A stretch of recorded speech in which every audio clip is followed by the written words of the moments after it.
Today I'm speaking with Pat Ryan, the CEO of Ucore, and we're getting some very interesting information about Ucore's progress towards becoming the West's first heavy rare earth dedicated processing plant, or building such a plant. Pat, can you take us through where you are today in processing heavy rare earths? Yeah, thanks, Jack. The Kingston demonstration plant, the Kingston demonstration facility, or CDF as we call it, where we're running our RapidSX technology, we're developing flow sheets, and the flow sheets are then to be plugged into Louisiana, where the larger Strategic Metals Complex #1 will be built. And when you develop a flow sheet, as you know, you've got to take everything from start right through to finish. So you're going from the leaching at the front end, your cerium depletion, your yttrium removal, the actual RapidSX technology that allows you to separate very efficiently the heavy rare earth into a chloride, and then the system that takes that chloride and distills, neutralizes, and turns it into an oxide. So you've got to get oxalic acid and turn it into a final oxide product. So all of that being balanced all the way through from start to finish is what we've been doing in Kingston, and running many, many hours in order to achieve that. We've run several different feedstocks through the facility now. We've run monazite, bastnaesite. We're currently running an ionic clay for the Department of Defense. The Department of Defense has a heavy rare earth processing program where they've said, let's take your technology and let's actually go ahead and develop the heavy rare earth metrics to be able to commercialize and move further. So the team's been very much dialed into, let's take our technology, let's develop the complete flow sheets to be able to get to the commercialization side. So sort of a copy and paste. And packaging all of that, as you would know, Jack, is feasibility studies, much like in a mining operation where you have pre-feasibility, feasibility, bankable feasibility. You got to make sure your feasibility is very sound as well. And so all of the assumptions on CapEx costs, operating procedural costs, equipment lists, P&ID drawings, all of that has to come into to sync to be able to develop a commercial plant at the end of the day that delivers product. And yeah, heavy rare earth is where we are. And just as a marker of success with that, we with the DoD program running on a clay, we currently have a concentration of 98% dysprosium, 2% terbium, both of them heavy, of course. And we're continuing to fine tune the chemical knife to just get that dysprosium down to a little bit further to where it's 99.8, which I think is market currently in China. But certainly metal makers can use a 98.2%. But that's proof that we've actually gone through and developed the heavy rare earth that we need to, and we've got customers lining up for all of it. So that's kind of a quick summary of what we've been up to in Kingston, Jack, as we keep our eyes on Louisiana for plant #1. Well, let me tell you what amazes me. I've always thought that you cannot take individual parts of the total rare earth permanent magnet supply chain and make money doing it. You have to be careful what you do. But your plan, and I assume your understanding of the economics, is that this operation will be a standalone profitable operation. You don't need a mine. You're not going to make metals and magnets. You're going to literally either toll refine material from customers, or you'll buy the material on your own account and process it. But I don't see you as worrying about a mine, which I think is confusing people. That's why they don't understand what you're doing. You don't need a mine. Yeah, that's correct. When you look at the nodes of the supply chain for rare earth, as you well know, Jack, on the far left, you've got your mining operation, you've got your beneficiation leaching side of the process, and then the mid-market, where you get the real heavy lifting done, where you develop those rare earth oxides that are then usable by the metal makers and the magnet makers, or the alloy makers and the magnet makers. That middle of the market is where there is a lot of opportunity. It's technically very challenging, but when you do a good job and figure out how to get the OpEx online, get the CapEx contained, and think about the business of what you're doing, you actually are able then to build a bit of a bridge, and that you have a quasi sort of arrangement with your feedstock company to ensure that your success is their success. And you actually have a quasi downstream. As you know, the Margins are very slim on the metal making side of things, a little bit better when you get to alloy.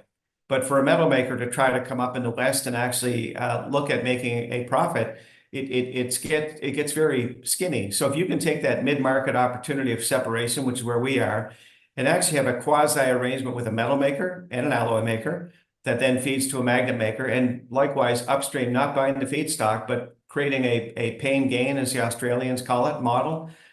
You can develop a very sound economic model, which the West needs. Everyone's got to be healthy. And that mid-market, because of our technology, because of the margin that's available there, we're able to develop this bridge, if you will, to help everyone become economically viable and do what needs to be done. But no need to purchase feedstock, or no need to have a mine, I should say.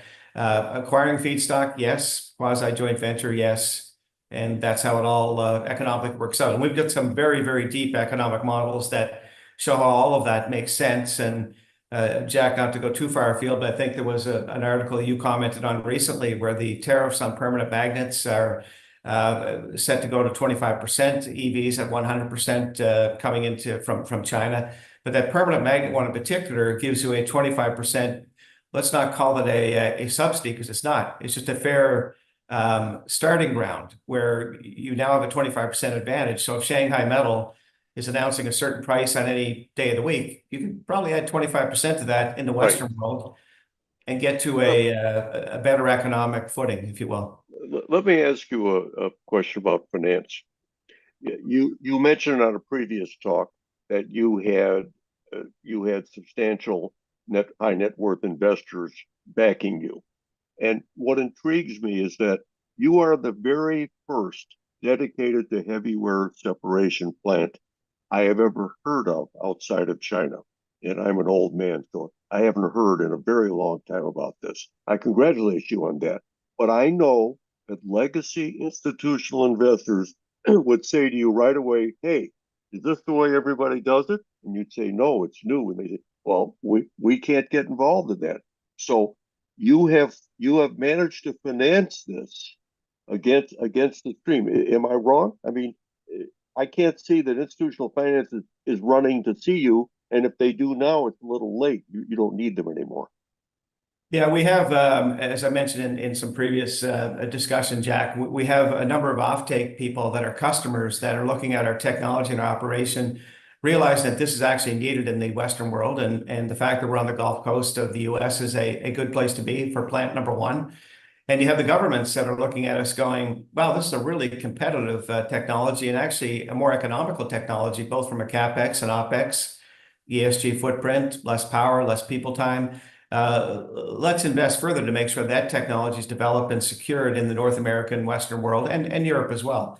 We've had a lot of interest from Australia, from Europe, and certainly North America, where we're building plant number one. So yeah, we're looking at the customers that are saying we want an offtake. We like what you're producing, what you're selling, your business plan, your business model, and the government's saying we need to get behind this to make sure that this technology now remains and stays in the Western world to give that competitive advantage that's needed. Well, it's not necessarily a matter of staying here, it's a matter of being here. It's even more fundamental than that. Okay, it's like, for a change, we've developed a technology that we're going to keep to ourselves, and I congratulate you on that also. Question: what's your timeline and your target production?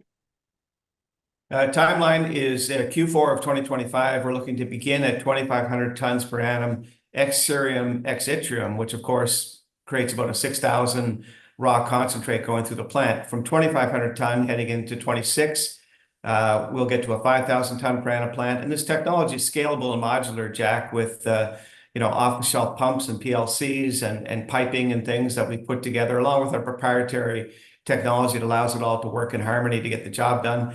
And then eventually get to a 7,500 ton per annum plant in Louisiana for plant number one, which again is about 16,000 tons of raw concentrate going through the facility. So that's our growth plan, scalable modular, beginning in Q4 of 25. What's the distribution of rare earths in your product? You're saying, 2,500 tons, 5,000 tons, 7,500 tons of what? So heavy and light. So when you look at the 2,500 ton per annum, we'll have the RapidSX technology, their machines or production systems. So we'll have 3 light lines and 3 heavy lines. And for Louisiana 2,500 ton, we're looking at 1,500 tons of light rare earth and 900 tons to 1,000 of heavy rare earth for that first tranche of 2,500 ton per annum. If you get to even that level, in my opinion, you would be the largest heavy rare earth separation plant in the world. I'm not sure about the world, but I certainly know in the Western world there's nothing. So yeah, that level of well, if you produce 5 grams today, you'd be the leading. yeah. Well, so no, the 1,500 tons or even a 1,000 tons of heavy rare earth is extraordinary. Okay, and I think that there's 2 things happening here, in my opinion. You're flying under the radar, okay, because you're not out there talking about this endlessly to audiences that really don't understand, and you actually have gotten the job done. Now, the thing here is that you have made me understand now what the DoD is up to. I couldn't for the life of me understand why they were bothering with a magnet plant in South Carolina when there's no feedstock. Okay. And even if we have an American light rare earth feedstock, so what? Okay. Because you can't make the magnets you need for high temperature applications without the heavy rare earths. So I understand now that they're a lot smarter than I thought they were. And they seem to be backing you to the hill. And so again, I congratulate you. And I can't imagine that anyone else is going to catch up with you in the near term, if ever.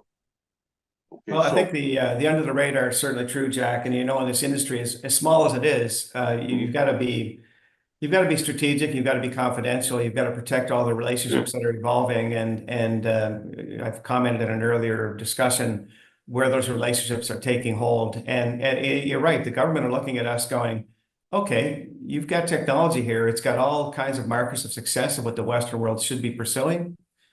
Let's get behind it, but let's do it in tranches. So they've been behind the scenes in tranches supporting us as we move forward in a very rigid schedule to deliver. I think I mentioned previously, we've got a 98% dysprosium, 2% terbium mixture right now developed on the RapidSX technology column-based system.